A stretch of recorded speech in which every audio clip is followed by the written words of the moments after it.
The rain was hitting hard against the window that Tuesday night. David lay flat on his back, staring at the ceiling for what felt like the 100th time that day.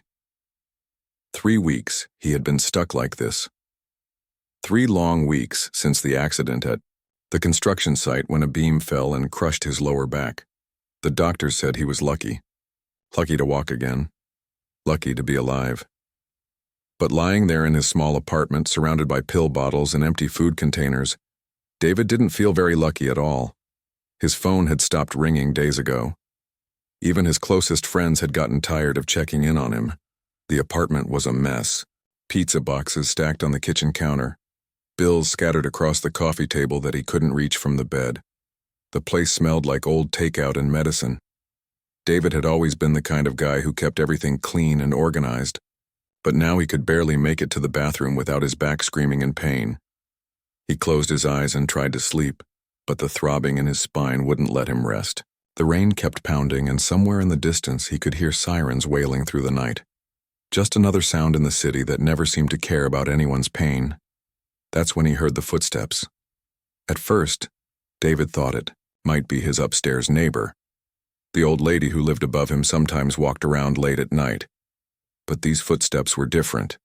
They were coming from outside, on the fire escape that ran past his second-floor window.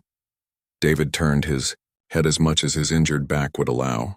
Through the thin curtains he could see a shadow moving. Someone was definitely out there.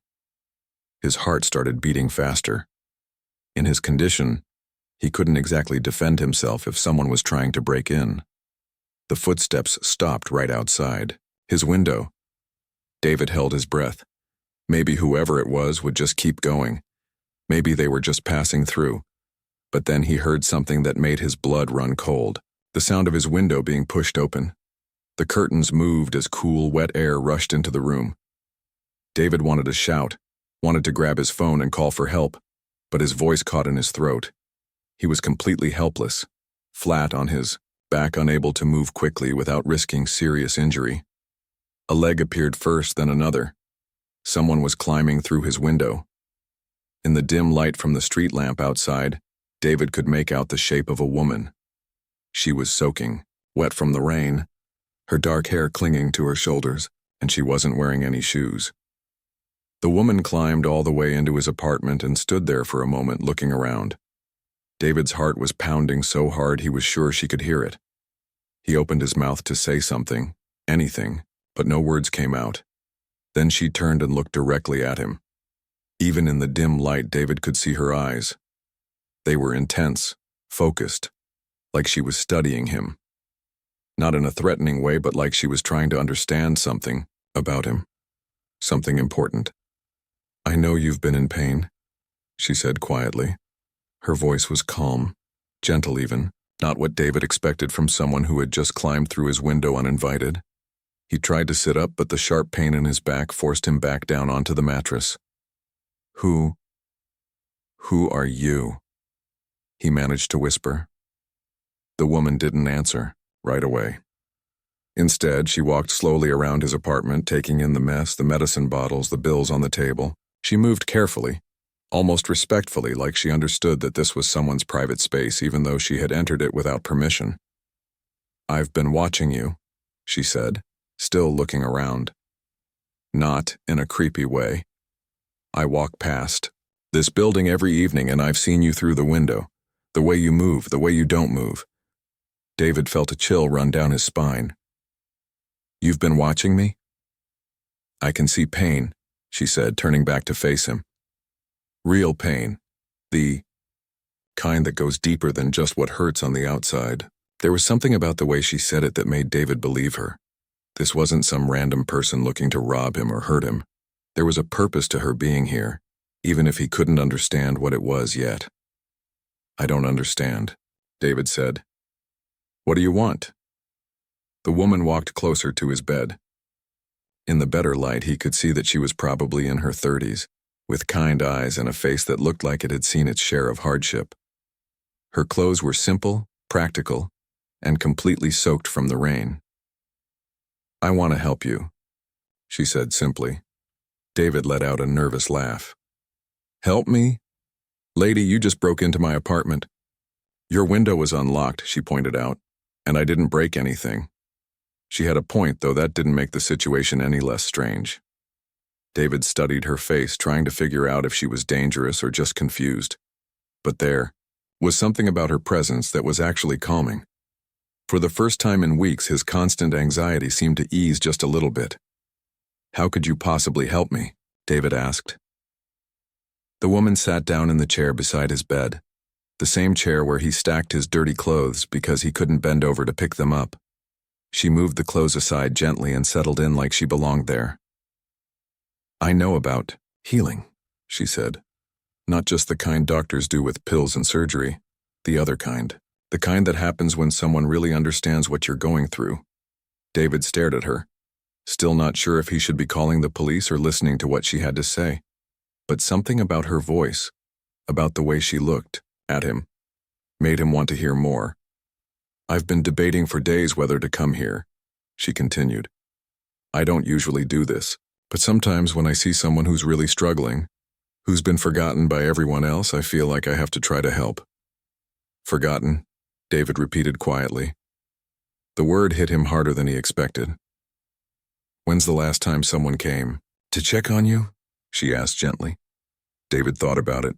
His sister had called 3 days ago, but only to ask if he needed her to pay any bills for him. His boss had stopped by once in the first week, mostly to discuss his workers' compensation claim. His friends had all moved on with their lives. "It's been a while," he admitted. The woman nodded like she had expected that answer. "That's what I thought. People mean well, but they get busy. They forget that healing takes time, and that time can feel very long when you're spending it alone." She was right, and David hated that she was right.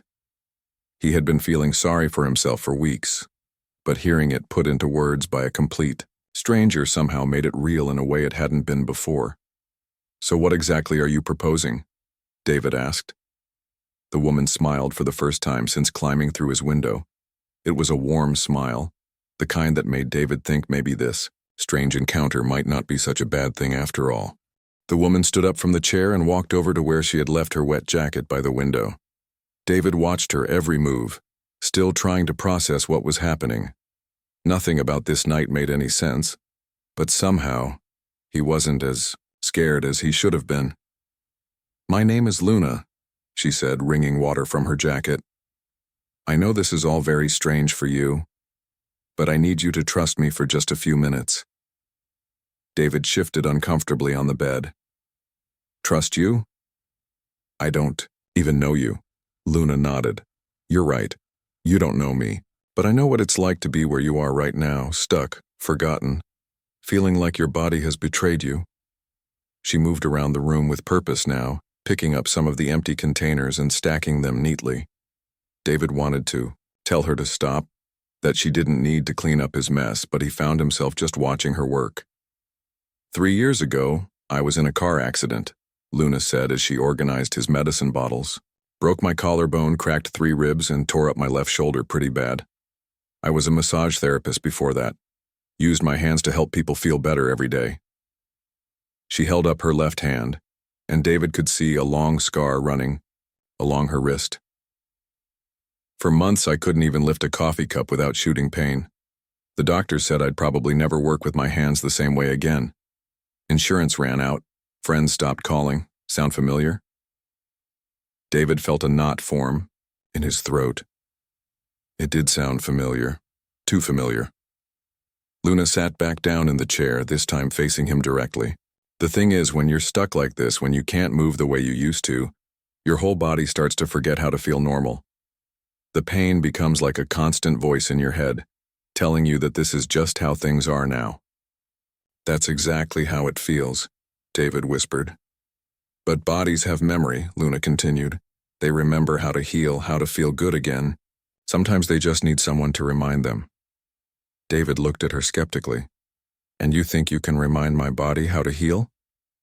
"I think I can help you remember what it feels like not to be in pain, even if it's just for a few minutes.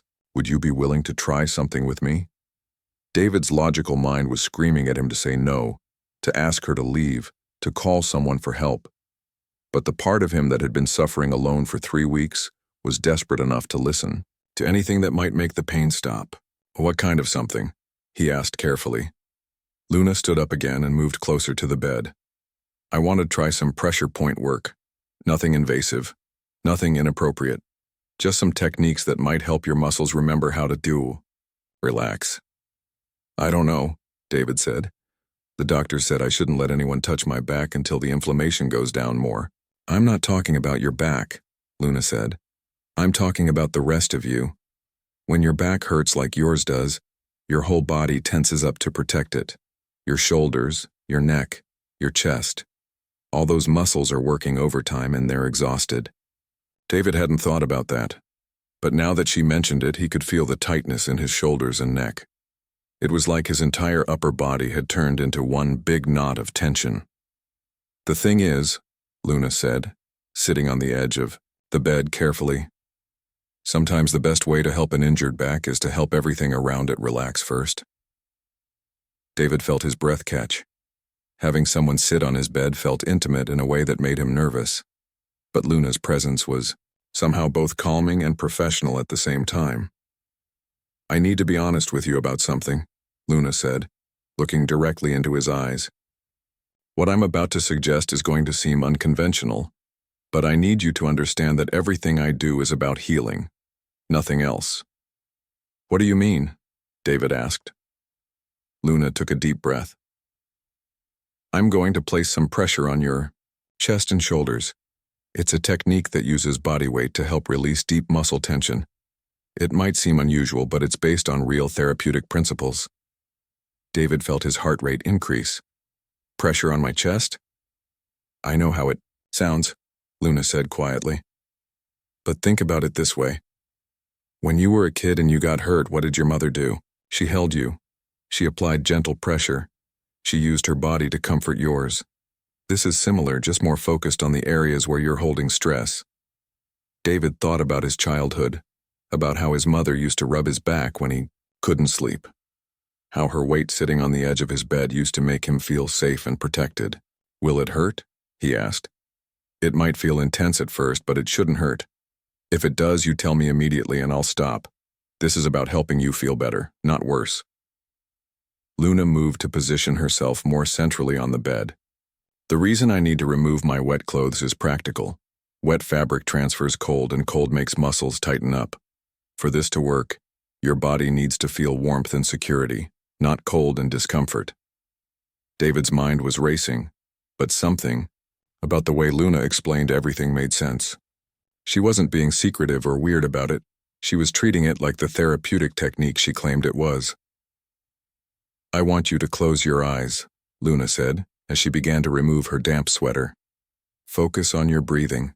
Think about what it would feel like to have all that tension just melt away. David closed his eyes and tried to focus on his breathing like she said. He could hear the rain still pattering against the window, could smell the faint scent of lavender that seemed to follow Luna wherever she moved in his apartment. Are you ready? She asked softly. David nodded, not trusting his voice to work properly. He felt the mattress shift as Luna positioned herself carefully above him.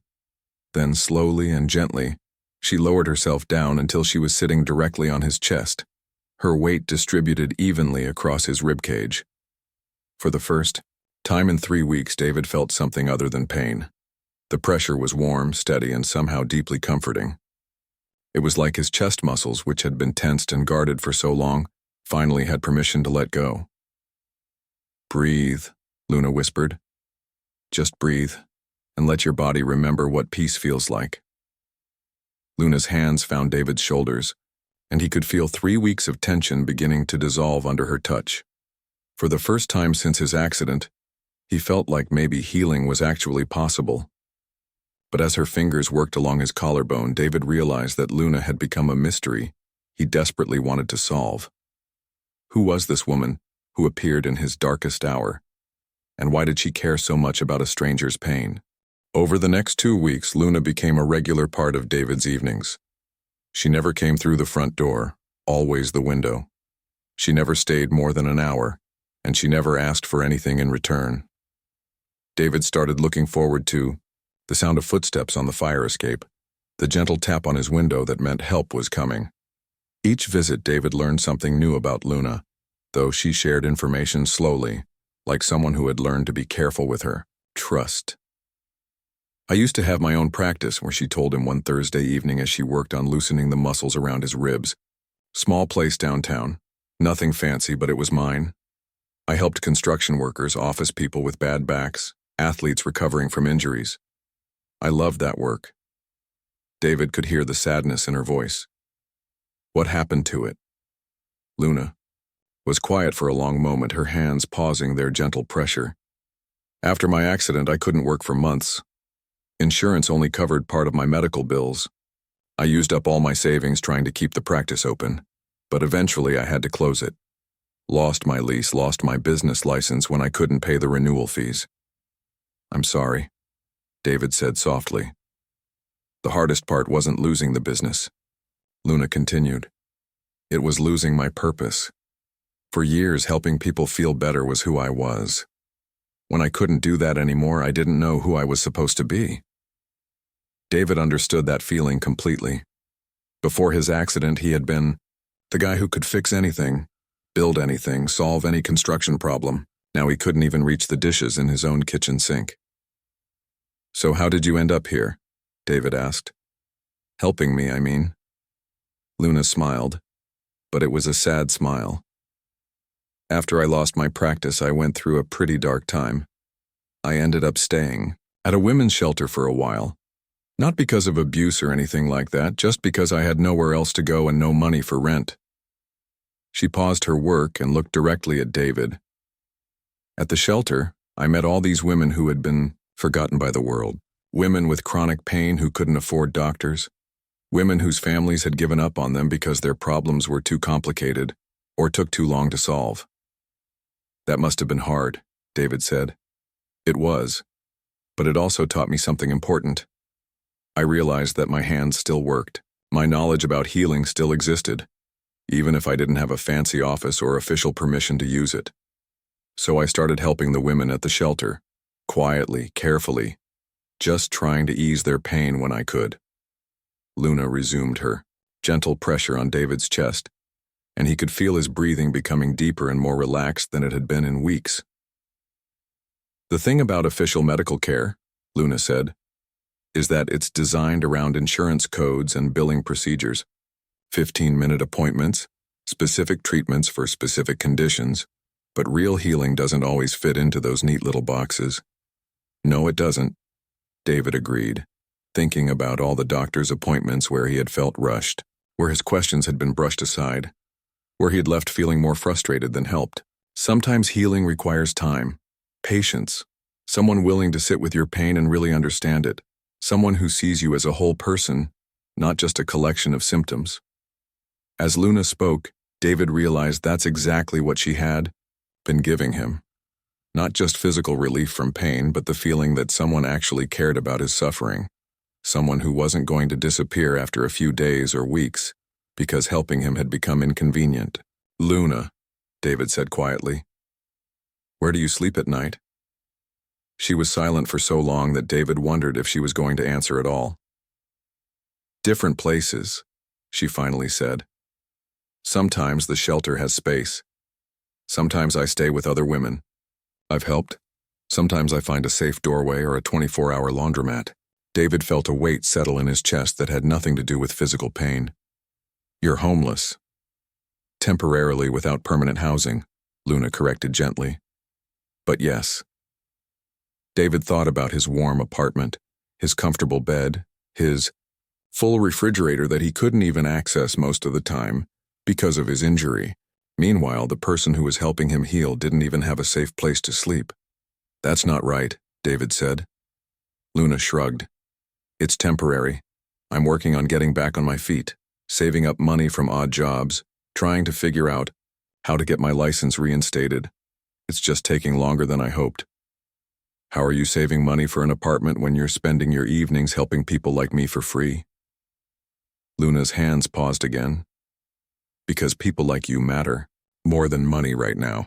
Because I remember what it felt like to be forgotten, and I don't want anyone else to feel that way if I can help it. David felt tears prick at his eyes. Here was a woman who had lost everything, who didn't even have a roof over her head, and she was using her time and energy to help him feel better, not because she had to, not because anyone was paying her, just because she saw someone in pain and couldn't walk away. "You can't keep living like this," David said. "It's fine," Luna replied, but David could hear the exhaustion in her voice. "No, it's not fine. You're taking care of everyone else, but who's taking care of you?" Luna didn't answer, but David could feel tension creep into her shoulders as she worked. That's when David made a decision that surprised even him. For weeks, he had been the one receiving help, the one who needed taking care of. But suddenly, he realized that maybe it was time for him to start giving something back. "I have an idea," David said. 2 months later, David stood in the doorway of a small office space downtown, watching Luna arrange massage tables and organize her supplies. The space wasn't much, just 2 rooms in an older building, but it was clean and bright, and it was hers. "I still can't believe you did this," Luna said, testing the height adjustment on one of the tables. David smiled, feeling stronger and more mobile than he had in months. The regular therapeutic work Luna had done with him, combined with proper physical therapy once he could afford it again, had helped him recover faster than his doctors had expected. "I told you it's not charity," David said. "It's an investment. You helped me get my life back. Now we're helping you get yours back." David had used his savings and a small loan to help Luna get the permits and licenses she needed to restart her practice legally. In return, she had agreed to let him help manage the business side of things, at least until she was fully established. "Besides," David added, "someone needs to make sure you don't start climbing through windows to find clients." Luna laughed, the first genuinely carefree laugh David had heard from her. "That was a one-time thing. I promise all future clients will use the front door." The front door opened and their first official client walked in. It was Rita, one of the women from the shelter who had chronic back pain from years of physical labor. Luna had been helping her informally for months. "Look at this fancy place," Rita said, grinning as she looked around. "I guess we're moving up in the world." "We all are," David said, watching Luna greet Rita with a warm hug. As David settled behind the small desk to handle the paperwork, he reflected on how much his life had changed since that rainy night, when a barefoot woman had climbed through his window. He had been broken then, physically and emotionally. He had felt forgotten by the world, abandoned by everyone who claimed to care about him. But sometimes, David realized, healing comes from the most unexpected places. Sometimes it comes from a stranger who sees your pain and refuses to walk away. Sometimes it comes from realizing that the best way to heal yourself is to help someone else heal too. Luna began working with Rita, her hands finding the knots of tension with practiced ease.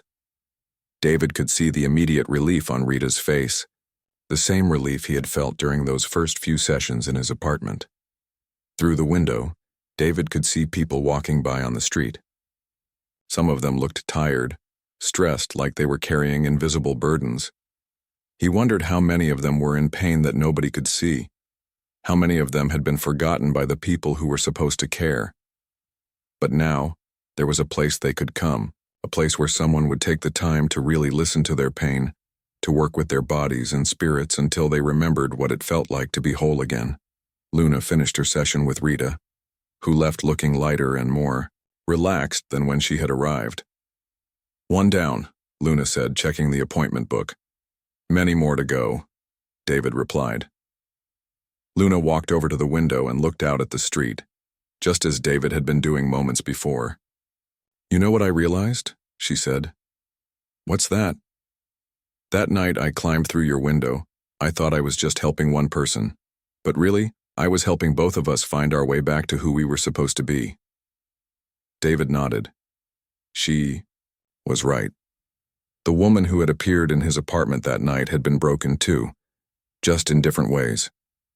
By helping him heal, she had rediscovered her own purpose. And by supporting her dream of reopening her practice, he had found a new sense of meaning beyond his own recovery. Outside, the sun was setting, painting the office in warm golden light. Soon, Luna would lock up, and they would both go home to their respective apartments. Real homes, with front doors and security and all the comfort that came with knowing you had a safe place to rest. But David knew that neither of them would ever forget what they had.